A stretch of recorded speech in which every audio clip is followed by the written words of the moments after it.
Ta mutugo wa Kristiano, muthi wa umuthi uria makungũyagĩra kũriũka gwa Kristo, umuthi ni marũrũnganire makanitha-inĩ matiganĩte kũririkana gũkua na kũriũka gwa Kristo. Makina nyĩmbo cia kũgoca mũhonokia, makihoyaga, Akristiano ni makũngũĩire muthi ũyũ. Kanitha-inĩ wa All Saints Cathedral gũkũ mũciĩ wa Nairobi, igongona rĩa gũkũngũĩra kũriũka gwa Kristo ritongoririo ni Archbishop Jackson Ole Sapit.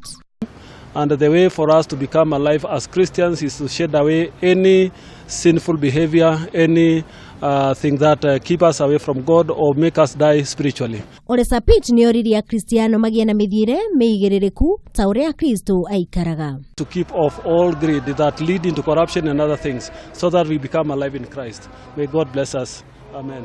Na kuo mwena wa Mombatha, Akristiano matinethimĩra ikeno ni amu maraumĩte ng'ongo na ng'ongo gũthiĩ gũkũngũĩra muthi ũyũ. Aingĩ marĩ ikeno-inĩ citiganĩte na maumana maya ma kuga. Ona ikiwa mzuri juu tangu nizaliwe sijaifika mahali hapa hiyo miaka yote, miaka nimesonga mbele, nasikianga tu wazungu wanakuja Pasaka kufurahia nchi yetu ya Kenya, lakini sisi tukiwa wananchi wa Kenya tujaijua kama kuna mahali pazuri kama hapa. Pasaka ya wakati huu haionekani kuwa juu sana, si kama ya mwaka zile zingine. Na huko niguo Akristiano kuma mĩena ĩtiganĩte makũngũĩire kũriũka gwa Kristo.